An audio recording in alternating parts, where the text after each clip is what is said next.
Welcome, everyone, to the C-Suite Sales and Marketing Perspectives podcast. I'm Steve McDonald, your host. Today, we have a super interesting guest and topic. We have on Anna Albinsson. And Anna, you are the CEO at Gridley, and I'm going to let you explain a little bit about what Gridley is and a little bit more about you in just a minute here. But we've got a really interesting conversation about that we really need, as executives running our organizations, a strong reminder. And that reminder is about how important content really is to our overall growth. But before we get into that, you are longtime SaaS executive, many different companies. You've focused on the world of data analytics. I'll let you talk a little bit more about that. But something I found just fascinating was that you're actually a champion in Sweden in table tennis, which I have as a personal passion. My son and I play it all the time. I love hearing some of these stories, but maybe before we dive in, if you wouldn't mind just expanding a little bit more on your background and what you do at Gridley. All right. Thanks for having me on the podcast, first of all. But yeah, my background is, as you said, a lot from the SaaS industry for the last 10, 15 years. My job has been a lot about transforming other business models into SaaS models. For instance, a consultant companies wanting to become a SaaS company. So transforming that business model by building a platform, building up the recurring revenue streams, standardizing the offering, and so on.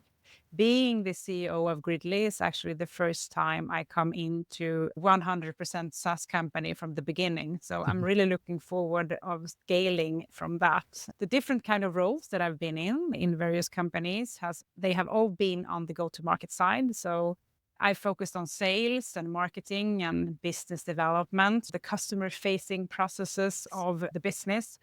10 years ago, sales and marketing were pretty differentiated. I would say today it's almost the same kind of processes, even though I know that many companies are still struggling of bringing those processes, people, and ways of working together. And being part of scaling global SaaS companies, I was really having the first-hand experience of trying to manage global content in different kind of markets. And that's why Gridley was so interesting for me, because I've had the experience myself. And what Gridley is really doing is that it's helping companies to scale global content into various markets and localize that content. Having that struggle myself, I felt that being in the role as CEO for Gridley would really be a great opportunity for me. Oh, fantastic. Yeah. So content is what we're talking about here today and its role in the company. And I'd love to just get your point of view from the start here on what is the C-suite perspective in your mind on creating global B2B growth, and why is content so important? Yeah, first of all, in short, I would say that the C-suite is moving from owning pieces of the puzzle into assembling the whole picture together. And I think that shift requires high level of collaboration, curiosity, and shared accountability across every function. And that goes for many different things. It goes from everything from producing content, where many people need to be involved and many different kind of expertise. But it also goes for processes like decision making. You can't plan marketing without understanding the product roadmap, or you can't drive growth without aligning sales and finance together. So I think it's a lot about the C-level also to be the one that orchestrates everything, not only being the one executing. And the same goes for content. It's extremely important that the content is not only produced by like the product team or the marketing team. There is many people, many different roles that are involved when it comes to content. It's also a legal process. It's also something connected to product. It could be pricing with the finance department. So it's very cross-functional today.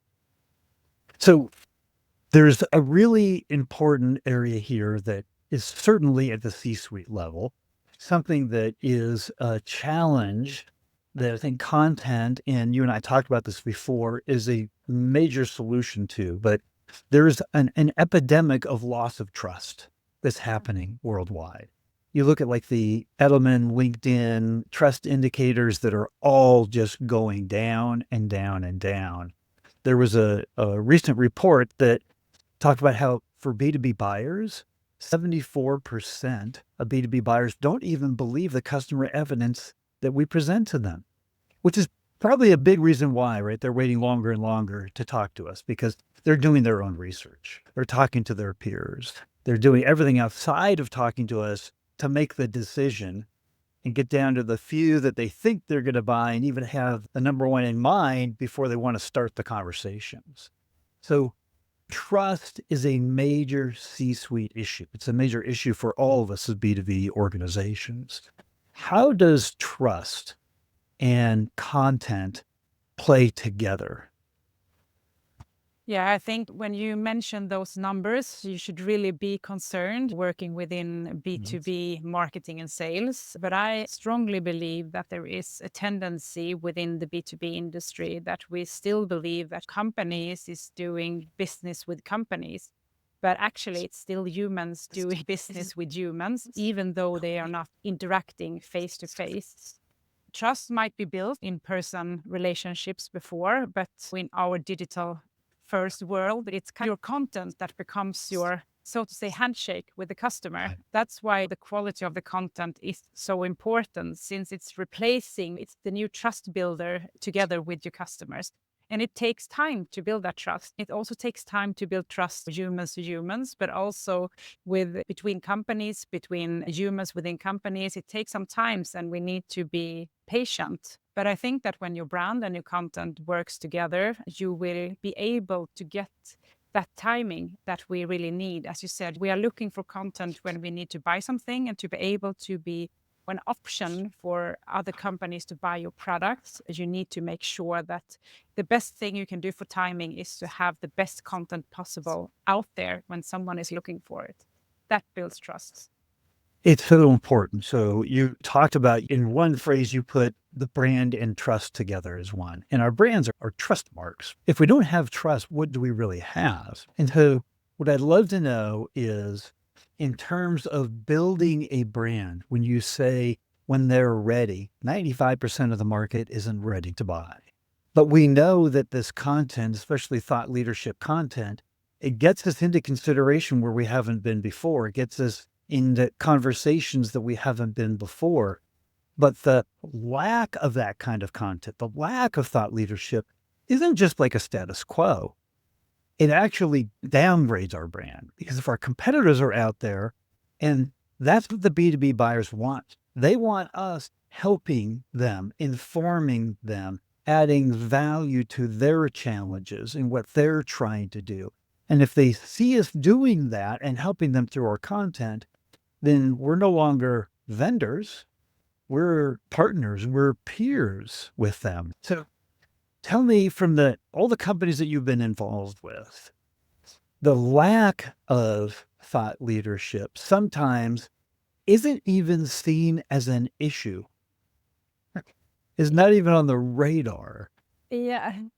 Yeah, but I have worked with a lot of successful thought leadership. That is probably the best methodology to create a brand and to build content, is to work with thought leadership. I have a strong belief in that methodology, and I've worked with it a lot. But the thing is that it's sometimes difficult to explain to others that might not have the same background as marketeers or salespeople have. To really, CEOs often want the more, a faster ROI. So when you want to invest in thought leadership and want to invest in brands, many CMOs recognize themselves into that it takes time to build that trust. It won't happen. You won't have the ROI or the leads next week or next month. It takes time. But I am like 100% sure that within B2B marketing, that is the way to go. You can't push for sales anymore. Who wants more email? Who wants more sales call? When you are not ready to buy? No one wants those things. So you really need to be out there with your content and your thought leadership. And I'm a really strong believer of thought leadership, and I have a lot of experience when it has worked really, really good. But also, to add on that topic, I think that when you work with thought leaderships, you also need to really have a product that is ready, or a solution that is ready to be able to deliver that kind of content. You need to look on yourself from an outside in perspective to really understand the value you bring to customers. You need to take a step away from your product and talk about a more general topic or a more general angle on your company. And it's not always easy to find it, but when you do, it can be really powerful.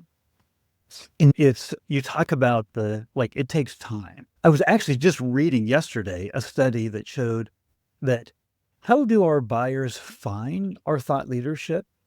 The vast majority of the time is because we share it with them.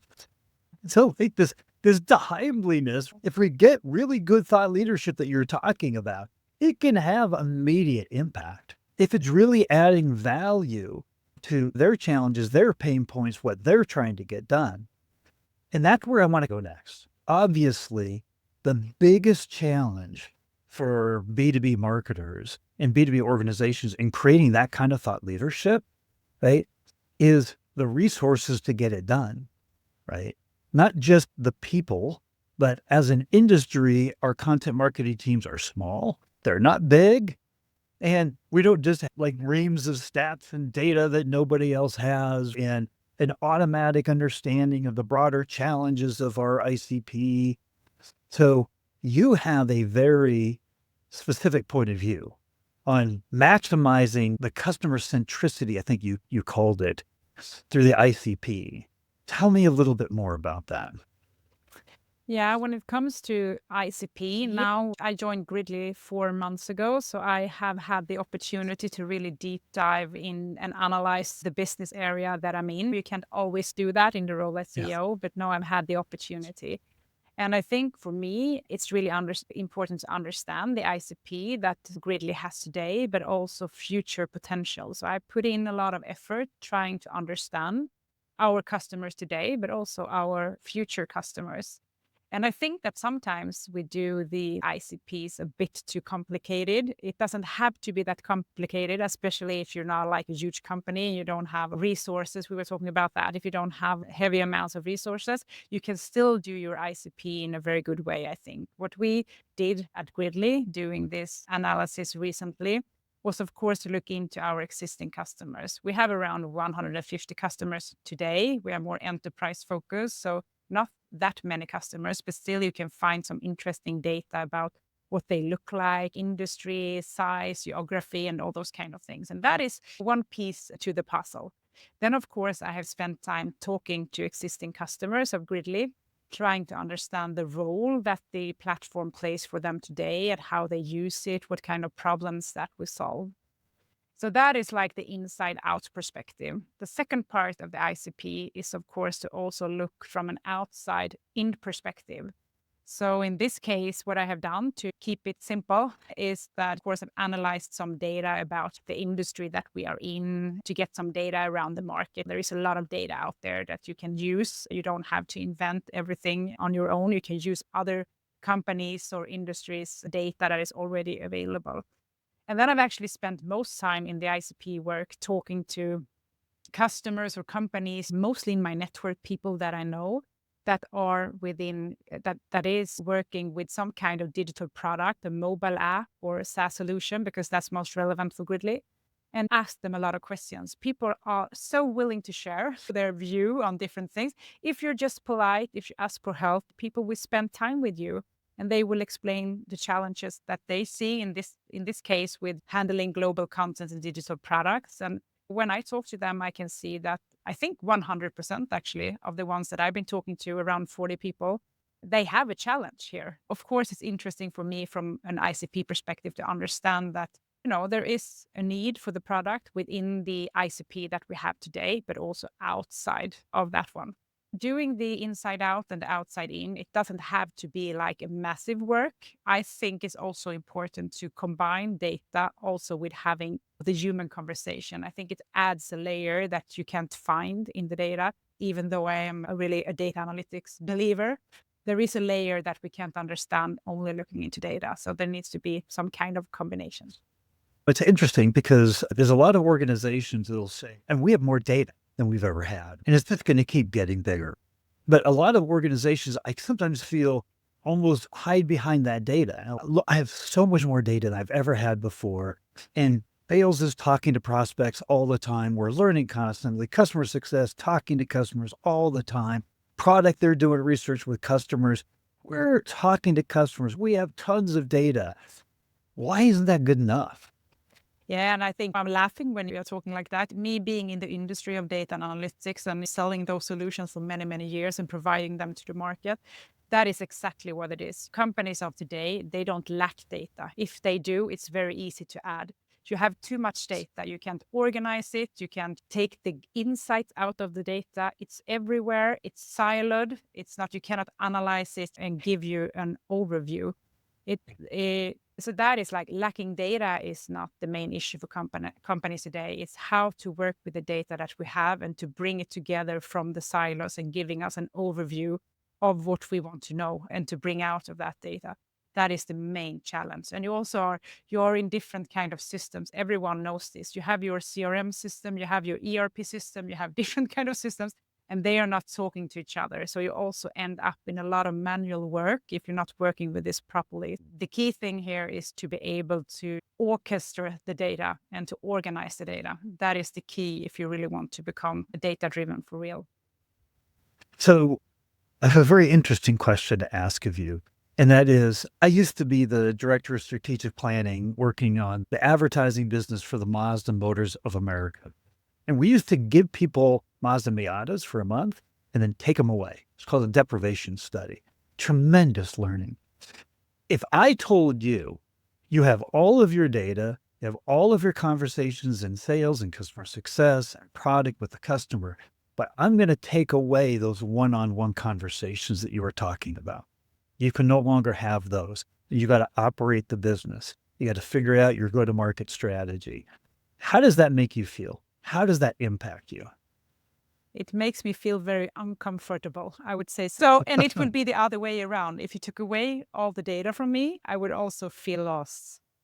So I think the combination is so important. But for the last 10, 20 years, when the data-driven ways of working has really exploded, I think that sometimes we tend to trust the data too much. We're not spending enough time with understanding the customer and having the conversation and building up the relationship. So as I said, I have a strong belief within data analytics, but we need to make sure that we also take care of the relationships with our customers, because back to the basic, human is still doing business with humans, and that needs relationships, and we need to understand those relationships as well.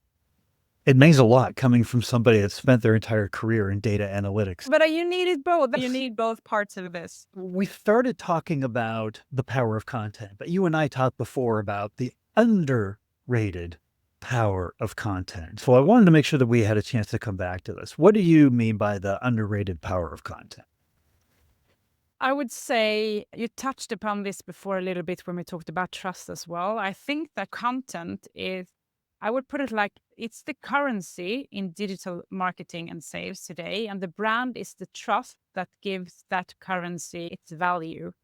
So in a world where we have sales cycles taking a longer period of time, your content is like the product experience that you bring out to the market. So the content is the relationship builder. It's almost like your digital twin. When you can't have all those, the one-to-ones that you and I like to have with customers as well, you can at least use your content as your digital twin, being there when you can't. And you can also use the content to scale your trust. So if you build up a trustworthy brand, if you build up trust with your content, you can use that to also scale in a very efficient way and for the content to be around and be there when you can't.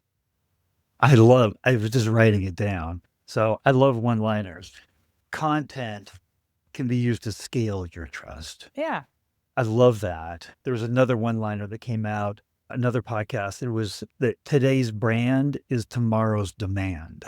It is. And we create that brand not from going out and having lots of physical meetings and attending conferences only. It's what we scale. Our brand is what we scale through our content. It is. And it's also going back to what we talked to in the beginning, moving out of functions and taking more responsibility for the company as a whole. When we talk about the brand, that completely holds true. In the role as CMO, of course, you own the brand policy, you own the brand platform, you are responsible for those kind of things. But the brand is the sum of what everyone is doing in the company together. The content, the people, the customer service, the salespeople, everyone is responsible for building that brand. And the content is an extremely important part of that. You talked early on about the importance of relationships, that this is a human to human business. So blending these data insights, blending what you're learning from these one-on-one conversations and creating human connections at scale, because that's basically what we have to do. How does that work? How do you think about that? Yeah, I think that having the content is produced, it's as I said, it's about your digital twin. It's to be out there when you aren't. It's to be there when customers are ready. It's to be there to build relationships. It's in the digital first world, the content is taking it's doing a hard work for your company when it can be used and it can be reused and you can use it as many times as it's relevant. So the ROI of really good content production is really, really, really, really high. But as we also talked about in the beginning, it's about dare to get under the skin of people, even though it's B2B. You need to really move people, make them laugh, make them cry, make them feel something. And that is what the study that you referred to in the beginning as well, that we in the B2B world, we are not doing this good enough. We are treating our content in a not very human-centric way today. And I think that a lot of companies would improve the ROI of the content if they had more courage to be more personal and authentic with their content. It will for sure perform better. And that personal component that you just brought up, there was a really big, it's actually touted, Dentsu did it, and they touted it as the biggest B2B buyer study that's ever been done. And one of many things that came out of that was that for the very first time, what edged out business reasons was personal reasons.